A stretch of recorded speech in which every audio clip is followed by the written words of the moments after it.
আহা এই এই গোমতী নদীর ভিতর উপর দিয়া। আসসালামু আলাইকুম। ওয়ালাইকুম আসসালাম। কেমন আছো কাকা? আলহামদুলিল্লাহ ভালো আছি। ভালো আছেন রোমন ভাই? আলহামদুলিল্লাহ। কাকা ভালো আছে? ভালো আছেন তো? কাকা ঢাকা থেকে কবে আসলেন? আসার পরশুদিন ওই হোলসিম সিমেন্টের একটা বিজ্ঞাপন ছিল, জি। ওটা করতে আসছি, আচ্ছা, এই জন্য আর কি। আর কি খবর? আপনি করতেছে জানেন, আজকে সারাদিন অনেক গরম ছিল, এখন আলহামদুলিল্লাহ ওয়েদার দেখেন অনেক সুন্দর, অনেক সুন্দর, আলহামদুলিল্লাহ। দেখেন গোমতী নদীর পানি আসতেছে, অনেক ভালো কি লাগতেছে। সুন্দর পরিবেশ, ঠান্ডা। আপনার কাছে কেমন লাগতেছে? আলহামদুলিল্লাহ, ভালো লাগতেছে বিধায় তো এখানে আইসা দেখলাম, দেখতে আইলাম। আচ্ছা, রোমান ভাই কি অবস্থা আপনার? আলহামদুলিল্লাহ ভালোই আছে, পরিবেশটা কি ভালো লাগতেছে? আলহামদুলিল্লাহ। অপূর্ব।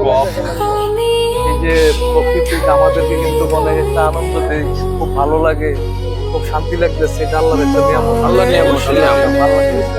আমাদের শহরে যে নালাগুলির কারণে প্রচন্ড ন্যাচারাল জায়গায় আছি, কত সুন্দর লাগতেছে, আবার ভালো লাগতেছে। আল্লাহ কাছে দোয়া করি একটা জিনিস ধরনের ভালোভাবে যেন বাঁচতে পারি। এই ভাই সুন্দর অক্সিজেন। আর একটা জিনিস কি জানেন, এই যে এই যে পানি গাছ, আমরা ফ্রি অক্সিজেন পাচ্ছি আল্লাহ, ফ্রেশ অক্সিজেন। এটা কিন্তু আল্লাহ আমাদেরকে দিচ্ছে, এই অক্সিজেন গাছ থেকে অক্সিজেনটা আছে। হ্যাঁ, এটা কিনতে পাওয়া যায়। আল্লাহকে তো শুক্রিয়া আদায় করা দরকার যে আমরা এত অক্সিজেন আল্লাহ ব্যবহার করতে বুঝছেন? কাকা আসছে অনেকদিন পরে ঢাকা থেকে, কাকার সাথে হঠাৎ দেখা হয়ে গেল, ভালো লাগছে।